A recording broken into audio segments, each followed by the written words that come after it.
Hello friends, how are you? Welcome to new video Hindi semester 1 chapter number 6 Bharat. आज हम भरत का अभ्यास करेंगे। स्टैंडर्ड 8 का चैप्टर नंबर 6 भरत एक नाटक प्रकार है। इस नाटक के लेखक है राजा लक्ष्मण सिंह। 1926 में आगरा में जन्मे राजा लक्ष्मण सिंह हिंदी, संस्कृत, अंग्रेजी, फारसी, बंगला और अरबी भाषा भली भांति जानते थे। इनकी अनेक पुस्तकों का अंग्रेजी और हिंदी में अनुवाद हुआ है। कालिदास के अभिज्ञान शाकुंतलम, मेघदूत और रघुवंश के हिंदी अनुवाद पर इन्हें पुरस्कार दिया गया है। कालिदास द्वारा लिखित मूल नाटक अभिज्ञान शाकुंतलम का हिंदी में अनुवाद राजा लक्ष्मण सिंह ने किया था। प्रस्तुत पाठ उसी नाटक का एक अंश है। ऋषि कण्व के आश्रम में शकुंतला का पुत्र भरत एक सिंह शावक के साथ खेल रहा है। आश्रम में रहने वाली दो तपस्वियां बालक को रोकने का प्रयत्न कर रही है। राजा दुष्यंत छुपकर इस मनोहर दृश्य का आनंद ले रहे हैं। बालक के प्रति सहज आकर्षण से वे रोमांचित है। उनसे रहा नहीं गया और वे बालक के पास पहुंच गए। उसे गोद में उठाकर प्यार किया। वे सोचने लगे, काश यह बालक मेरा पुत्र होता। दोनों तपस्विनियों की बातचीत से उन्हें पता चला कि यह बालक उन्हीं का पुत्र है। यह जानकर वो खुशी से झूम उठे। इस नाटक के मुख्य पात्र है बालक भरत, राजा दुष्यंत और दो तपस्विनी। कण्व ऋषि के आश्रम का दृश्य। आश्रम में शकुंतला का पुत्र भरत एक सिंह शावक के साथ खेल रहा था। मित्रों, सिंह शावक यानी सिंह का छोटा बच्चा। वह उसके दांत गिनना चाहता है।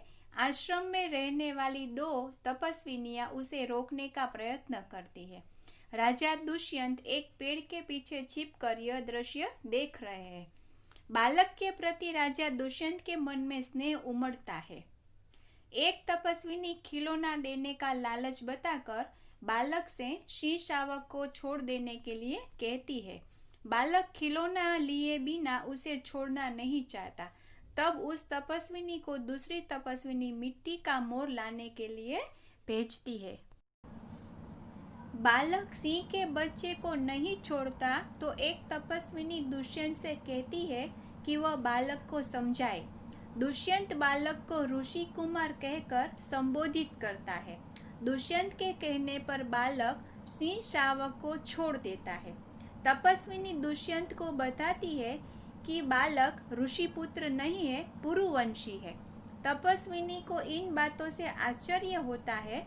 बालक की सूरत राजा दुष्यंत की सूरत से मिलती है और बालक दुष्यंत को नहीं पहचानता, फिर भी उनकी बात मान ली। एक तपस्विनी बालक को मिट्टी का मोर लाकर देती है और उसे शंकुंत लावण्य यानी कि पक्षी का सौंदर्य देखने के लिए कहती है। शंकुंत ला शब्द सुनकर बालक उसे अपनी माँ का नाम समझ लेता है। राजा दुष्यंत को भी अपनी शकुंतला की याद आ जाती है, जिसका उन्होंने त्याग कर दिया था। सिंह शावक के साथ खेलते समय बालक की बाह में बंधा हुआ रक्षा का धागा रक्षाबंधन जमीन पर गिर जाता है।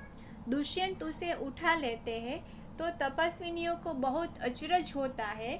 वे बताती है कि इस रक्षाबंधन को बालक के माता पिता को छोड़कर यदि दूसरा कोई उठाए तो वह शाप बनकर उसे डस लेता है। इस समय यह निश्चित हो जाता है कि भरत नामक बालक दुष्यंत और शकुंतला का ही पुत्र है। Okay friends, thank you. Next video में मिलेंगे।